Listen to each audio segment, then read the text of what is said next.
अस्सलाम वालेकुम स्टूडेंट्स, उम्मीद करता हूँ आप खैरियत से होंगे। आज हमारा लेक्चर नंबर 5 है, चैप्टर नंबर 4, जिसका नाम है डाटा एंड प्राइवेसी। स्टूडेंट्स, आज इस टॉपिक के बारे में हम लोग बात करने लगे हैं। यह आप लोगों ने लाजमी याद रखना है। दो तरह के सवाल आ सकते हैं, डेफिनेशन पॉइंट ऑफ व्यू से भी आ सकता है, इसके अलावा लॉन्ग क्वेश्चन भी आ सकता है। तो अब इससे हम लोग पहले डिफ़ाइन करते हैं कि डिफ़ाइन दी विगनर साइफर। स्टूडेंट्स, विगनर साइफर के बारे में हम लोग डिस्कस करते हैं।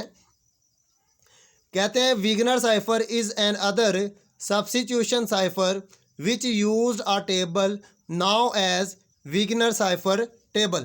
के विगनर साइफर टेबल से क्या मुराद है कि विगनर साइफर एक दूसरा मुतबादिल साइफर है जिसमें सादा अबारत के हरूफ को तब्दील करके एक टेबल का इस्तेमाल किया जाता है जिसे विगनर साइफर टेबल कहते हैं।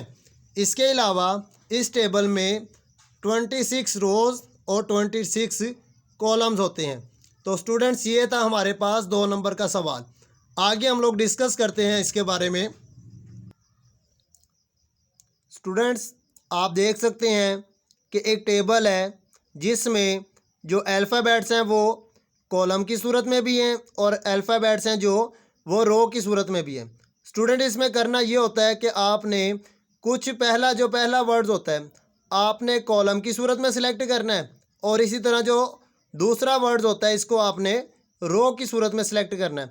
मिसाल के तौर पर आप लोग देखें कि पिंक कलर में जो के है उसके ज़रिए से और इधर हमारे पास एन है, इन दोनों के मिलाप से एक नया वर्ड निकला है जिसे एक्स। इसी तरह आप देख सकते हैं ब्लू में कि ए है और दूसरा आई है, इन दोनों के मिलाप से ही आई वर्ड निकला है। तो स्टूडेंट, इस तरह की मैं आपको एक एग्जांपल दिखाता हूं। आप देख सकते हैं कि कॉलम में लिखा हुआ है जी पाकिस्तान और रो में लिखा हुआ है जी जिंदाबाद। तो इन दोनों के मिलाप से आप देखेंगे कि ऊपर कॉलम आपको जो मैंने दिखाया था उस कॉलम में आप लोगों ने फाइंड आउट करना है पी को और इसके बाद रो में आप लोगों ने फाइंड आउट करना है जेड। इन दोनों के मिलाप से जो एक नया वर्ड निकलेगा ना उसे कॉमन लेटर कहते हैं। जैसे हमारे पास ओ है, इसी तरह से हमारे पास ए और आई के मिलाप से आई, इसी तरह के और एन के मिलाप से एक्स, और इसी तरह से स्टूडेंट्स बाकी जो हमारे पास अल्फ़ाबेट्स हैं जिसमें एल है, जिसमें एस है, यू है, ए है और एक लेटर क्यू है। स्टूडेंट्स, ये हमारे पास है जी डिफ़ाइन दी विगनर साइफर, कि जिसमें रोज़ भी इस्तेमाल की जाती हैं और जिसमें हमारे पास कॉलम भी इस्तेमाल किया जाता है और कम्बिनेशन ऑफ रो और कॉलम एक नया करैक्टर निकलता है। तो इसीलिए कहते हैं डिफ़ाइन दी टेबल। टेबल हमेशा रो और कॉलम के मिलाप से बनता है।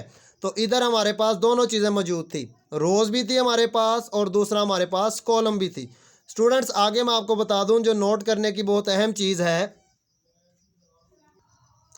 स्टूडेंट कह रहे हैं कि if the key has less number of letters then we repeat the letter of that की।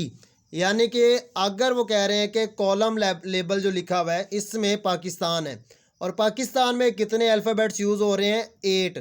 दूसरा हमारे पास है जी रो टेबल या रो एक लेबल है, तो इसमें लिखा हुआ है जिंदाबाद, ये भी 8 है। तो वो कह रहे हैं नोट में कि अगर जो रो लेबल है इसमें अगर 6 अल्फ़ाबेट्स होते तो हमने क्या करना था, बी के बाद जो अगले 2 हमें लेटर की ज़रूरत है ना, तो वो हमने शुरू वाले यानी कि जेड और एक लेटर है आई, इन दोनों को आगे दोबारा एंटर कर देना था। तो इस तरह हमारे टोटल कितने लेटर हो जाने थे, 8। इसी तरह हमारे पास कुछ वर्ड्स ऐसे होते हैं कि जो कॉलम में ज़्यादा होंगे और रोज़ में कम होंगे। हम क्या करेंगे रोज़ में कि जितने भी लेटर्स कम होंगे वो हम लोग स्टार्टिंग वाले लेटर्स को दोबारा लिख लेंगे। तो इस तरह से इनका जो मिलाप होता है वो एक जैसा हो जाता है। तो स्टूडेंट्स, ये था हमारे पास सवाल डिफ़ाइन दी विगनर साइफर। आगे हम लोग डिस्कस करते हैं इसके बारे में ही। स्टूडेंट्स, ये देखिए मैंने एक एग्जांपल आपको बतानी थी कि एक जो मैंने कॉलम वगैरह यूज़ किया इसमें मैंने लिखा हुआ है लाहौर और जो दूसरा मैंने रो उसमें मैंने लिखा हुआ है सिटी। अब आप देख सकते हैं कि जो लाहौर है इसके कितने करैक्टर यूज़ हो रहे हैं, 6, और जो सिटी है इसके करैक्टर हैं हमारे पास 4। तो स्टार्टिंग वाले करैक्टर भी दोबारा मैंने इस्तेमाल कर दिए। यानी कि सी आई को दोबारा इस्तेमाल किया तो टोटल कितने करैक्टर हो गए मेरे 6। तो ये मैंने आपको बताना था, ये सबसे ज़्यादा अहम सवाल है कि अगर आपको इस तरह का सवाल आ जाए और इसमें आप देखें कि यार ऊपर वाले जो करैक्टर्स हैं वो 10 हैं, जो दूसरा कोई नाम है उसमें तो 7 करैक्टर आ रहे हैं, आपने क्या करना है कि स्टार्टिंग वाले 3 करैक्टर को दोबारा यानी कि लिख देना है। तो इस तरह से वो 10 के बराबर हो जाएगा, तो कॉलम भी एक जैसा हो जाएगा और दूसरा आपके पास रो भी एक जैसा हो जाएगा। तो स्टूडेंट्स आपको एक एग्जांपल दे रहा हूँ कि आप लोगों ने एक असाइनमेंट के तौर पर अपने किसी भी शहर का नाम और किसी भी बुक का नाम लिख लें, तो जिनके मिलाप से आपने एक करैक्टर बनाने हैं। तो 8 करैक्टर्स हो जिसमें स्टार्टिंग में भी और एंडिंग में भी, दोनों में। तो उम्मीद करता हूँ आपको समझ आ गई होगी। इसे लाइक करें, इसे शेयर करें और हाँ, सब्सक्राइब करना मत भूलिएगा। अल्लाह हाफिज़।